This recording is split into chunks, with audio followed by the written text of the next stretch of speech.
हाँ जी, तो आप लोग कैसे हो? बढ़िया हो? तो लास्ट क्लास में क्या पढ़ रहे थे हम लोग? क्या पढ़ रहे थे? अरे पोषक तत्वों में क्या पढ़ रहे थे? दो देखिए इधर दो। देखो, पोषक तत्व हमने पढ़ना स्टार्ट किया, फिर पोषक तत्वों का वर्गीकरण पढ़ दिया हमने 3 पादपों में, मृदा में, और एक हमने पढ़ दिया था कि संरचनात्मक, वृहद और सूक्ष्म, ये वाला भी वर्गीकरण कर दिया था। पोषक तत्व की उपयोग दक्षता हमने पढ़ ली थी, इनकी जो रेटिंग है वो हमने पढ़ ली थी, ऑर्गेनिक कार्बन की मात्रा हमने लिख दी थी, और मापन के जो यंत्र है वो भी कर लिए थे, और मापन की विधियां भी हमने कर ली थी। सही बात है? यहां तक शायद लास्ट क्लास में मैंने आप लोगों को पोषक तत्वों के जो खनिज स्रोत है वो भी लिखवा के गया था। लिखवा के गया था ना? आपने नहीं लिख रखे। हाँ, तो पोषक तत्वों के खनिज स्रोत में मैं लास्ट क्लास में जाने से पहले आपको लिखवा के गया था। देखो, अब आगे बढ़ते हैं। इसके बाद पोषक तत्वों की जो बेसिक बातें हैं वो तो हो गई खत्म। अब हम बात करेंगे एक एक पोषक तत्वों को स्टार्ट करते हैं और जल्दी से इस टॉपिक को खत्म करते हैं। जल्दी से क्या करते हैं? इस टॉपिक को खत्म करते हैं। तो पोषक तत्वों के अंदर अगर हम बात करें तो पहला पोषक तत्व आता है नाइट्रोजन। क्या आता है?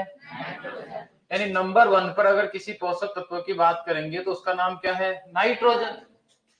पहले नंबर पर अगर हम बात करें तो थोड़ा सा आप ध्यान दे लेना कि किसी भी पादप में जो कार्बन होता है वो होता है 45%। कितना परसेंट? और जो हाइड्रोजन होता है वो होता है 6%। कितना होता है? और जो ऑक्सीजन है वो भी कितनी होती है? ये तीनों मिलकर किसी भी पादप का लगभग 96% भाग बना लेते हैं। कार्बन, हाइड्रोजन, ऑक्सीजन, इसीलिए बोलते हैं संरचनात्मक पोषक तत्व। लेकिन नाइट्रोजन की बात करें तो नाइट्रोजन भी पादप का लगभग 1.5% भाग बनाता है। कितना परसेंट भाग? और फास्फोरस की अगर हम बात करते हैं तो फास्फोरस 0.2 से 0.5% के आसपास फास्फोरस बनाता है। कितना? अगर हम बात करें तो ये 0.2 से लेकर 0.5% जो भाग होता है वो फास्फोरस का होता है, और पोटेशियम के केस में ये 1% हो जाता है। कितना परसेंट? अगर हम बात करें कैल्शियम की तो कैल्शियम भी 0.5% के आसपास पादप का भाग बनाता है। बाकी जो सूक्ष्म पोषक तत्व है वो तो पीपीएम में होते हैं। किसमें होते हैं? जैसे आयरन जो है वो लगभग 100 पीपीएम के आसपास रहता है, क्लोराइड 100 पीपीएम के आसपास रहता है, 20 पीपीएम, कोई 6 पीपीएम, 5 पीपीएम में से उनका कंसंट्रेशन है। बस आप इन मुख्य मुख्य का ध्यान रख लीजिए। रख लोगे? अरे रख लोगे कि नहीं? पक्का ध्यान रख लोगे? हम बात कर रहे हैं नाइट्रोजन की। किसकी बात कर रहे हैं? नाइट्रोजन के उपयोग की बात करें तो नाइट्रोजन का उपयोग जो पादप होते हैं, पादपों द्वारा जब इसका उपयोग होता है तो इसका उपयोग 2 रूपों में होता है। कितने रूपों में? यानी पादप नाइट्रोजन को NH4 प्लस अमोनियम के रूप में भी लेते हैं और नाइट्रेट के रूप में भी लेते हैं। आपको ध्यान रखना है कि इसके ऊपर प्लस भी लगा हुआ है और माइनस भी लगा हुआ है। ये एकमात्र ऐसा पोषक तत्व है जिसको पादप धनाइन और ऋणाइन दोनों रूपों में ग्रहण करते हैं। बाकी बचे हुए 17 में से जो 16 बच गए उनको या तो ऋणाइन मिलेगा या धनाइन में, लेकिन ये एकमात्र ऐसा है जिसको दोनों रूपों में ग्रहण करते हैं। इस NH4 रूप की बात करें तो सामान्यतः इस रूप में ध्यान रखना धान उपयोग करता है नाइट्रोजन का। कौन उपयोग करता है? या फिर अगर हम बात करें तो इस रूप में गन्ना और चाय भी उपयोग कर लेते हैं। कौन कर लेता है? गन्ना और चाय भी उपयोग कर लेते हैं। मुख्यतः ध्यान रखना है धान जो है वो नाइट्रोजन को किस रूप में करता है? NH4 प्लस अमोनियम के रूप में। अमोनिया नहीं, अमोनियम। अमोनिया तो NH3 जो गैस है। और बाकी सभी पादप है वो किस रूप में करते हैं? जो बचे हुए सभी पादप हैं वो इसका उपयोग करते हैं, ध्यान रखना, किसके? नाइट्रेट के रूप में। किसके रूप में करते हैं? याद रखोगे बात को? इसके बाद आगे चलते हैं। हमें पता है कि सर नाइट्रोजन का कोई खनिज तो मिट्टी में होता ही, इसका मतलब ये कहां से मिलती है? कार्बनिक पदार्थों से। किससे मिलती है? और नाइट्रोजन के मापन की जो मिट्टी में विधि है उस विधि का नाम क्या है वैसे? क्षारीय परमैंगनेट विधि। क्या नाम था? मिट्टी में अगर उपलब्ध नाइट्रोजन का हमें मापन करना है तो उस विधि का नाम क्या है? क्षारीय परमैंगनेट विधि। दूसरी बात, अगर पादपों में मापन करना है तो उस विधि का नाम होता है ज़ेल्डाल विधि। क्या नाम होता है? तो याद रखना, ज़ेल्डाल विधि भी नाइट्रोजन की है। गलती से वैसे पूछेगा नहीं क्वेश्चन, पर गलती से अगर पूछ ले तो याद रखना ज़ेल्डाल किसकी विधि है? ज़ेल्डाल किसकी विधि है? नाइट्रोजन मापन की विधि है। रख लो इस बात पे आप। अब सबसे पहले इस नाइट्रोजन के कार्यों के बारे में बात करते हैं। किसके बारे में बात करते हैं? और हमें करना क्या है कि कार्यों को रटना, समझना है। क्या करना है? एक एक करके मैं आपको समझा देता हूं। जैसे पहली बात, आपको पता है कि जो प्रोटीन होती है उस प्रोटीन का निर्माण होता है अमीनो अम्लों से। किससे होता है? और अमीनो अम्लों का फॉर्मूला अगर आपको याद है तो हम लिखते हैं RNS2। यही है अमीनो अम्लों का फॉर्मूला। अरे अमीनो जो एसिड्स होते हैं उनका फॉर्मूला क्या होता है? RNS2। ये R है कार्बन की एक श्रृंखला जो छोटी बड़ी अलग अलग अमीनो अम्लों में अलग अलग हो सकती है। क्या इसके अंदर नाइट्रोजन है क्या? यानी अमीनो अम्ल किससे बनते हैं? और अमीनो अम्ल क्या बनाते हैं? यानी प्रोटीन भी किससे बनती है? तो क्या मैं पहला कार्य ये लिख सकता हूं कि प्रोटीन तथा एमिनो अम्लों का निर्माण करना? लिख दूं क्या? तो मैं डायरेक्ट लिख देता हूं प्रोटीन व अमीनो अम्लों का निर्माण करना। ये किसका कार्य पढ़ रहे हैं हम लोग? नाइट्रोजन का। सर दूसरा कार्य बताइए। हम दूसरे कार्य की अगर बात करते हैं तो सेकंड नंबर पे ध्यान रखना आप लोग एक इंपॉर्टेंट चीज, जैसे आपने एक शब्द सुना होगा न्यूक्लियोटाइड। क्या सुना होगा? क्या सुना होगा? न्यूक्लियोटाइड। एक सुना होगा न्यूक्लियोसाइड। क्या सुना होगा? क्या ये दोनों नाम आपने सुन रखे हैं? न्यूक्लियोसाइड क्या होता है? बहुत बढ़िया। न्यूक्लियोसाइड का मतलब होता है नाइट्रोजन क्षार प्लस शर्करा। क्या होता है? सर जब नाइट्रोजन क्षार के साथ शर्करा मिलती है तो क्या बनता है? इसमें नाइट्रोजन दिख रहा है।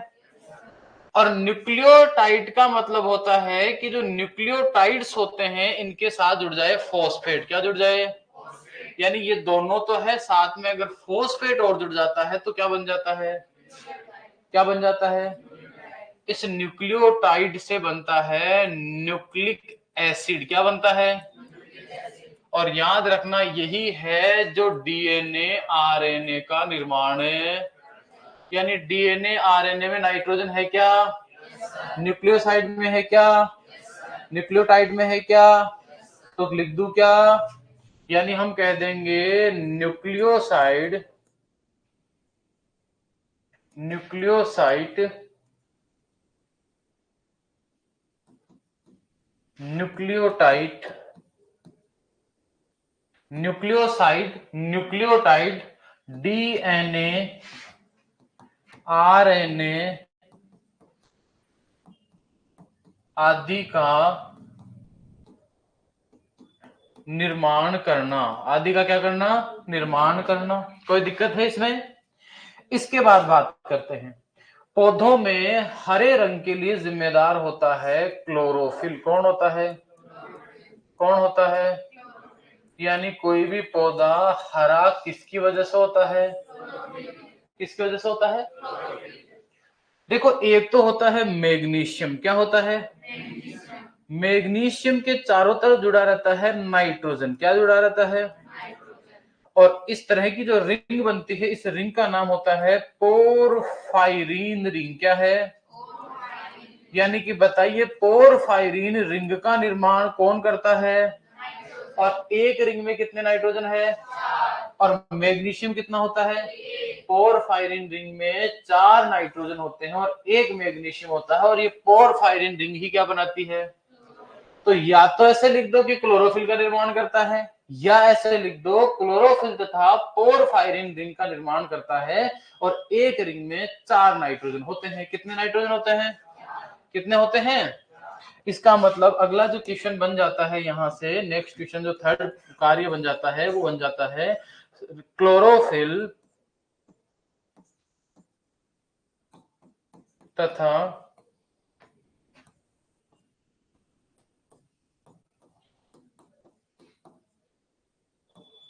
पोरफायरिन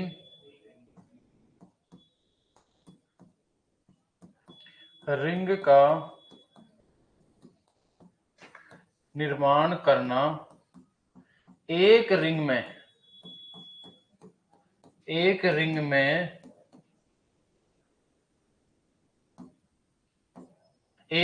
में 4 नाइट्रोजन तथा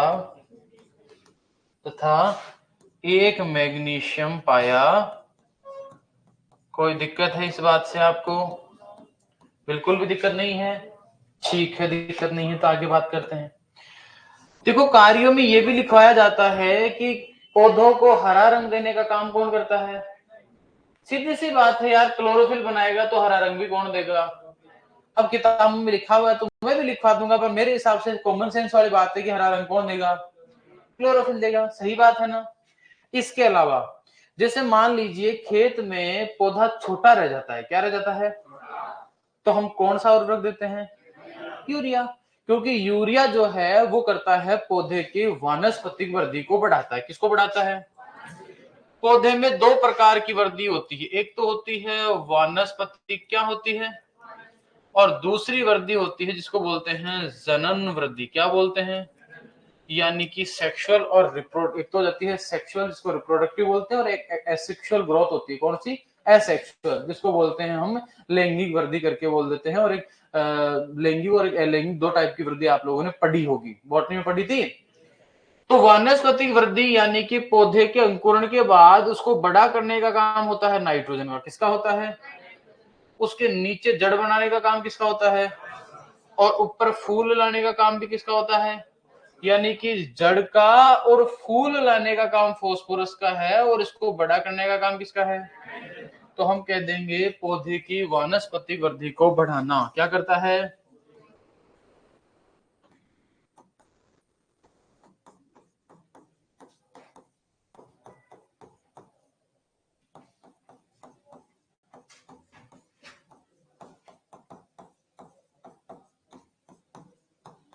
अब मुझे एक चीज बताइए कि आपके सामने 2 फसल है, एक तो है गेहूं की, किसकी है? एक है जई की, किसकी है?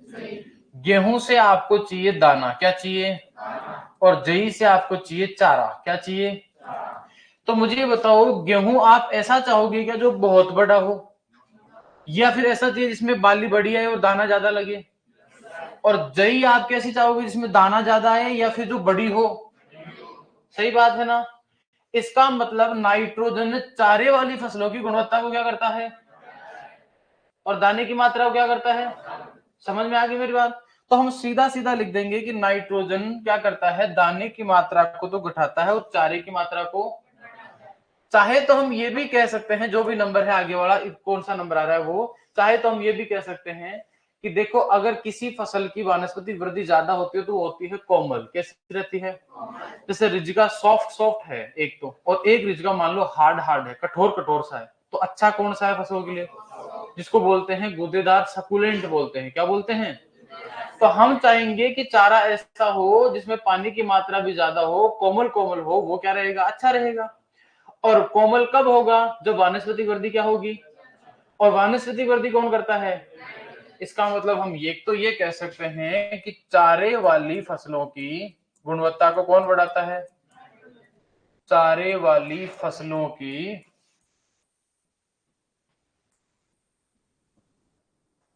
गुणवत्ता को बढ़ाता है। एक तो ये बात कह सकते हैं, सही बात है ना? और दूसरा हम ये कह सकते हैं कि दाना लेट लाएगा। क्या करेगा दाना? जो हम हानियों में लिख देंगे। किसमें लिख देंगे? यहां नहीं लिखते हैं, यहां उसको छोड़ देते हैं, छोड़ दें यहां पर उसको। इसके अलावा हम बात करें तो नाइट्रोजन जितना ज्यादा डालोगे उसमें प्रोटीन की मात्रा क्या होगी? देखो, प्रोटीन का निर्माण किससे होता है?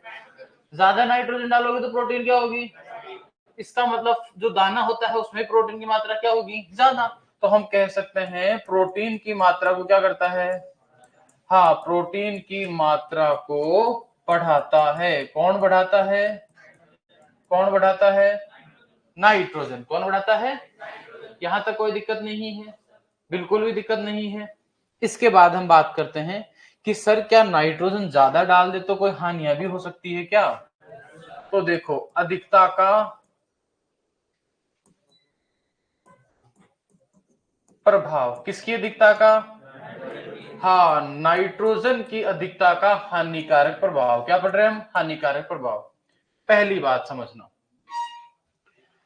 हम नाइट्रोजन ज्यादा डालेंगे तो फसल की वानस्पतिक वृद्धि क्या होगी? अगर फसल का तना कोमल रहा, हमने कहा चारे के लिए कोमल चाहिए था, क्या चाहिए था?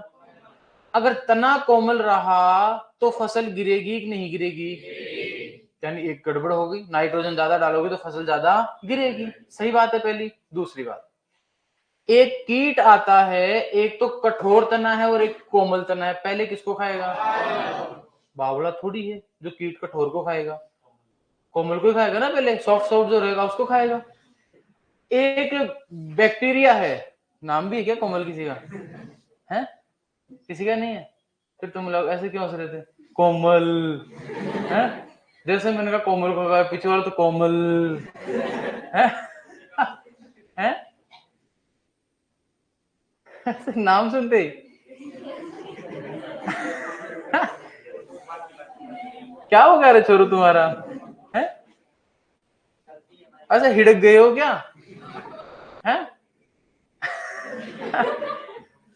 चलो देखो इधर ध्यान दो, हिड़क गए। हिड़कने का मतलब तो जानते हो? नहीं जानते?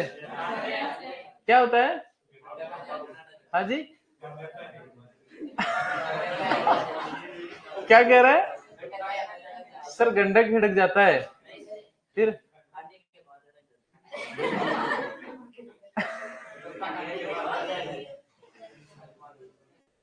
ऐसे नहीं होता है क्या? जैसे मान लीजिए किसी कुत्ते को शौक चढ़ गया मांस खाने का, तो फिर उसको आदत हो जाती है कि जैसे ही कोई दिखता है भाग के खा काटने के लिए दौड़ता है वो।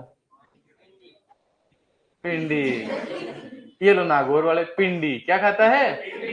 पिंडी। बेटा तेरी पिंडियां दूजेगी, तू रुक जा, टेस्ट आने दे अगला। हाँ जी, चलो कोई नहीं, इधर आ जाओ। ये हंसी मजाक की बातें थी, हाँ समझ गया। तुम्हारी भावनाओं की मैं तहे दिल से कद्र करता हूँ, समझ सकता हूँ कि तुम्हारी भावनाएं प्रबल है, पर नए नव वर्ष पे मैंने आप लोगों को एक ही तो आशीर्वाद दिया था, और वो क्या था? हाँ, मैंने कहा था तुम्हारी सभी मनोकामनाएं पूर्ण हो। मैंने कहा था पहली मनोकामना तुम्हारी है सिलेक्शन पाना, जब सिलेक्शन पालोगे तो उसके बाद में बाकी की इच्छाएं भी क्या हो जाएगी? पूर्ण हो जाएगी। वैसे कई बार मैं क्लास में भावुकों के बोल तो देता हूँ कि बेटा कैसे जैसे सिलेक्शन करवा लो, और कोई बच्चे इसको सीरियस भी ले लेते हैं। क्या कर लेते हैं? ये मेरे साथ होता रहता है, अक्सर फोन आते रहते हैं कि सर आपने तो कहा था एक बार सिलेक्शन होने के बाद जिंदगी बहुत हसीन होती है, हमारे तो पहले वाले से भी खराब हो गई। मैंने कहा क्या बात हुआ? बोले सर आपने कहा था बेटा एक बार मेहनत करके पढ़ लिख के कामयाब हो जाओ, अगर आप एक बार सिलेक्शन करोगे तो फिर जिंदगी सेट रहेगी। बच्चे पूछते हैं सर कैसे सेट रहेगी? बोले बेटा अभी आप अपनी जिंदगी को ये फालतू चक्करों में या फालतू के सपने देख देख के खराब कर लोगे तो फिर कुछ नहीं मिलेगा, लेकिन अगर एक बार सिलेक्शन हो गया तो सब कुछ मिलेगा। सर आपने कहा था, हमने गहन स्टडी की, गहन अध्ययन किया, सर सिलेक्शन तो हो गया पर इच्छाएं पूर्ण नहीं हो रही। मैं कहता हूं अरे मुन्ना,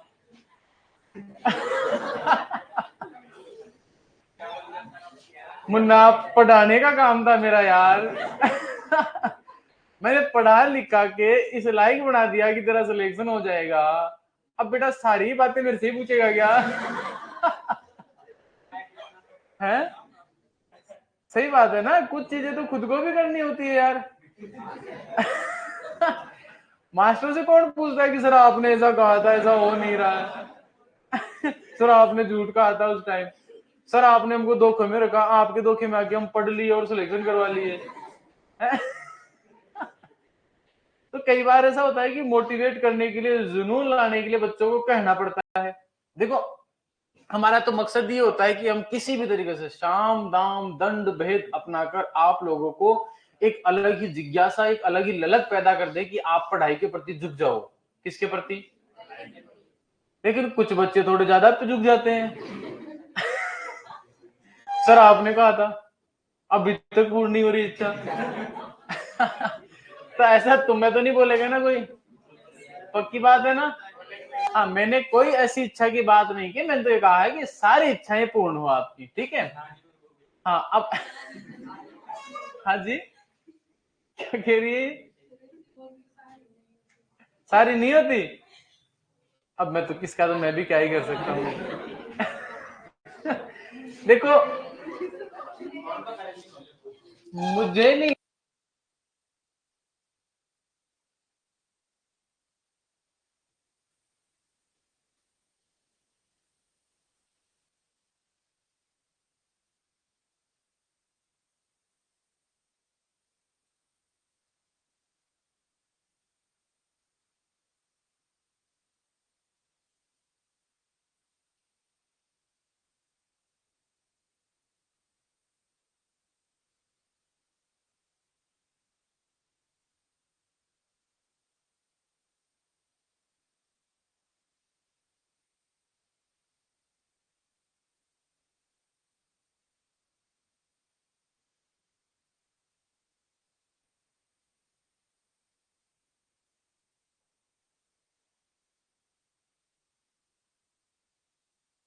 अगर आप लोग पढ़ते लिखते हो, आप लोग क्या करते हो, देखो एक धारावाहिक आता है तारक मेहता का उल्टा चश्मा।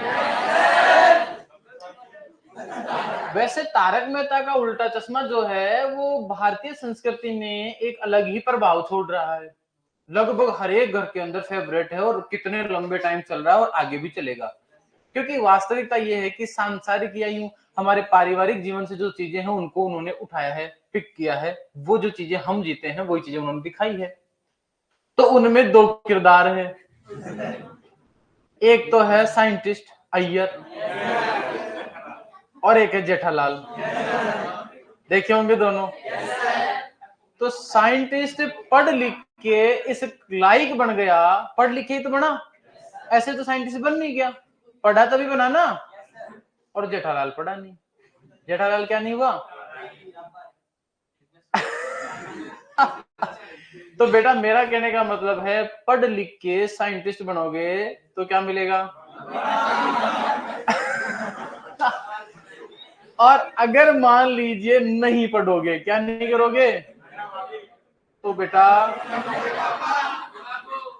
समझ गए, पढ़ लो, अब क्या कर लो। तो बात कर रहे थे अधिकता का प्रभाव, किसका प्रभाव। हाँ अब टॉपिक पे आ जाओ। मैं समझता हूँ आपका जो मानसिक संतुलन है वो पूर्ण रूप से सही हो गया है।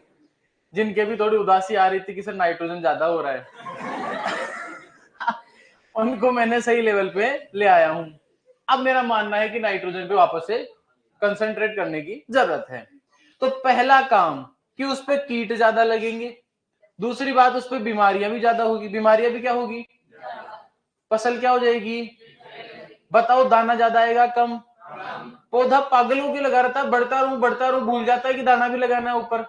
समझ रहे हो मेरी बात, पौधा क्या करता है, भूल जाता है, लास्ट में याद आता है अरे यार दाने तो आए नहीं, फूल तो आए नहीं। लास्ट में फूल आते तो दाने क्या बन जाते हैं, कम। तो हम ये चारों बातें लिख सकते हैं। पहली बात तो हम ये कहेंगे कि पुष्प व दाने देरी से तथा कम आते हैं। एक तो क्या आते हैं, लेट आते हैं, और लेट आते हैं वो भी कम आते हैं, वो भी क्या आते हैं। दूसरी इससे हानि होती है कि एक तो बीमारियां, किसकी बात कर रहे हैं, बीमारियों तथा कीटों का क्या हो जाता है, कीटों का प्रकोप बढ़ जाता है। क्या हो जाता है, क्या हो जाता है बच्चों, कोई दिक्कत है दोनों के अंदर। तीसरा, फसल गिर जाती है। फसल क्या करती है, फसल गिर जाती है। और फसल जो गिर जाती है ना उसको इंग्लिश में बोलते हैं, ध्यान रखना, क्रॉप, हाँ लोडिंग, जो भी तुम इसको बोलना चाहो, क्रॉप लॉजिंग ही बोलते हैं पर तुम लोडिंग बोल लो, है ना। ये तीन शब्द होते हैं अपने आप में। कितने शब्द होते हैं, देखो एक तो है, इसको ऊपर कर देते हैं ना ताकि लिखने में आसानी हो जाए। क्या हो गया बेटा, लिखा दिया, लो भाई साहब लिखा दिया, दोबारा से क्यों लिखाएंगे, बावले थोड़ी हैं हम, पागल कुत्ते ने थोड़ी काटा है हमको, नहीं काटा ना। ये लो भैया लिखवा दिए, तो फिर बीमारी खत्म यहीं पर। तो हमने कहा कि सर एक तो पुष्प भी लेट आएंगे, दाने भी लेट आएंगे, और क्या होंगे, कम आएंगे। क्या आएंगे? दूसरा कहा बीमारियां ज्यादा होती है और कीट भी क्या होते हैं। तीसरा कहा कि फसल क्या करती है, उत्पादन क्या हो जाएगा। ये सारी क्या है, हानियां। क्या है ये, याद रख लोगे इस बात को, कोई दिक्कत नहीं है इसमें। इन हानियों के बाद अगर हम बात करें तो इसके बाद में नंबर आ जाता है कि सर नाइट्रोजन के जो हानिकारक प्रभाव है इनको कम कौन करेगा। तो ध्यान रखना, इन प्रभावों को कम करने का, क्या करने का, कम करने का जो कार्य है वो दो पोषक तत्व करते हैं, फास्फोरस और याद रख लोगे। इनको कम करने का, जैसे पुष्प और दाने लेट बन रहे हैं तो भैया फास्फोरस जल्दी लाता है। फास्फोरस क्या करता है, मान लीजिए अगर मान लीजिए कीट बीमारियां ज्यादा आ रही है तो पोटेशियम उनको क्या करता है, कम। क्या करता है, समझ में आ गई मेरी बात। इसी तरीके से अगर नाइट्रोजन से होने वाली बीमारी की बात करें, किसकी बात करें, तो इससे अगर बीमारियों पर हम डिस्कस करें तो ज्यादा बीमारियां नहीं होती है, जिसमें एक तो होती है फूल गोभी में बटनी। क्या होती है, यानी इससे होने वाली बीमारियों की अगर हम बात करें तो बीमारियों में ध्यान रखना, एक तो आ जाता है फूल गोभी में। किसमें होती है, कौन सी गोभी में, फूल गोभी में एक बीमारी है जिसका नाम होता है बटनिंग। क्या नाम है, क्या नाम है, यानी फूल गोभी पे जो फूल आता है ना, इसको कर्ड बोलते हैं। कर्ड तो दही को बोलते हैं, किसको बोलते हैं, और जो फूल होता है ना उसको कर्ड ही बोलते हैं। फूल गोभी के फूल को क्या बोलते हैं, और पत्ता गोभी के को हेड, क्या बोलते हैं, उसको हेड बोलते हैं, इसको कर्ड बोलते हैं। तो जो कर्ड होता है, ये कर्ड सामान्यतः छोटा सा रह जाता है। कैसा रह जाता है, और इसको क्या बोलते हैं, जैसे शर्ट पे बटन होता है ना छोटा सा, वैसा ही फूल बनता है छोटा सा नीना सा, इसीलिए इसको बोलते हैं बटनिंग। क्या बोलते हैं, किससे हो रहा है ये, नाइट्रोजन की कमी से। किससे हो रहा है, याद रखना ये होता है नाइट्रोजन की कमी से। किससे हो रहा है, उसी तरीके से एक बीमारी और होती है फूल गोभी में, और उसका नाम क्या है,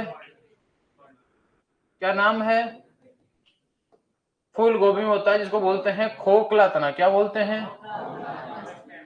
हाँ, और खोखला तना यानी खोखला का मतलब होता है होलो। क्या बोलते हैं, होलो, और तने को क्या बोलते हैं, होलो स्टेम होता है। लेकिन ध्यान रखना ये किसकी वजह से होता है, ये होता है नाइट्रोजन की अधिकता से। यानी गलती से अगर नाइट्रोजन ज्यादा डाल दिया गया तो इसमें क्या हो जाएगा, खोखला तना। क्या हो जाएगा, यानी ध्यान रखना नाइट्रोजन की अधिकता से भी बीमारी हो रही हो, नाइट्रोजन की कमी हुई तो, ज्यादा हुई तो, याद रख लोगे दोनों को, पक्का, कोई कंफ्यूजन नहीं है, आगे बढ़ जाएं, ठीक है। और कोई बीमारी याद आ रही है तुमको, हाँ जी, हाँ एक आती है जो अपनी खाद्यान्न फसलें उनमें आती है स्टारवेशन, जिसको बोलते हैं भूखमरी। क्या बोलते हैं, एक आती है खाद्यान्न फसलों में, किसमें आती है, जो खाद्यान्न फसलें हैं उन खाद्यान्न फसलों में एक बीमारी होती है जिसका नाम होता है स्टारवेशन। क्या होता है, वैसे स्टारवेशन का मतलब होता है भूखमरी। क्या नाम होता है, यानी कि ये फसलें, जैसे आप लोगों को खाना नहीं मिले और भूखे मर जाओ ना, वैसे इन फसलों को नाइट्रोजन नहीं मिलता है तो ये भी क्या होती है, उत्पादन नीलबटा सन्नाटा हो जाता है। इसको बोलते हैं स्टारवेशन। और ये भी होता है कमी से। किससे होता है, नाइट्रोजन की कमी से। याद रख लोगे इस बात को, इज दैट क्लियर, कोई डाउट है, ठीक है। अब इसको छाप दो प्यारे बच्चों, अब इसको फोटोकॉपी कर दो, छाप दो।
क्या हटते हैं, यानी आलू के अंदर ध्यान रखना, अगर हम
उतार लिया, उतार लिया क्या बच्चों, चलो क्या आगे।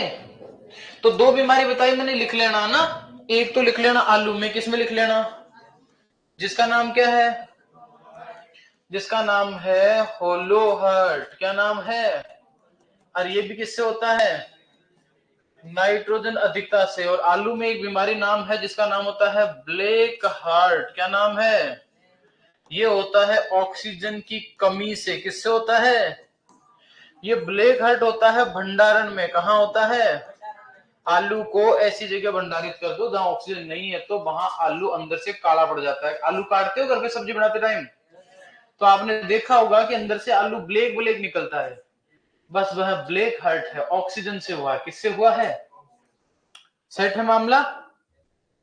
अब एक काम करो, टाइम तो है नहीं, मैं स्पीड से लिखा देता हूं, कल समझा दूंगा, कब समझा दूंगा। अब लिख दो आप कमी के लक्षण, क्या लिख दो, स्पीड से लिखो। पहला लक्षण लिख दो, वी शेप येलोविंग हो जाती है। दूसरा लिख दो, पहला लिख दो वी शेप येलोविंग हो जाती है, वी शेप जानते हो, कल समझा दूंगा क्या होता है, अभी लिख दो वी शेप येलोविंग हो जाती है। दूसरा लिख दो, दूसरा लिख दो टिप येलोविंग हो जाती है, दूसरा क्या हो जाता है, टिप येलोविंग हो जाती है। तीसरा लिख दो, कहां आते हैं लक्षण, अरे कहां आते हैं, पुरानी पत्तियों पर कमी के लक्षण आते हैं, कौन सी पत्तियों पर आते हैं, पढ़ा रखा है नहीं, कौन सी पत्तियों पर आएंगे, पुरानी पत्तियों पर आएंगे, किन पे आएंगे, और पुरानी पत्तियों पर भी क्या लक्षण आता है, लिख देना हरी महीनता, या लिख दो क्लोरोसिस, क्या लिख दो, क्लोरोसिस, जिसको बोलते हैं हिंदी में हरी महीनता, यानी पुरानी पत्तियों पर हरी महीनता हो जाती है, क्लोरोसिस हो जाता है, यह है कमी का लक्षण। ये क्या है, इस तरह से नाइट्रोजन तो हुआ समाप्त, कल बात करेंगे फास्फोरस की, और इसको है समझाना, जो समझाऊंगा कल की क्लास में। कब की क्लास में, सो उम्मीद करता हूं आपका दिन मंगल हो, आपने सेशन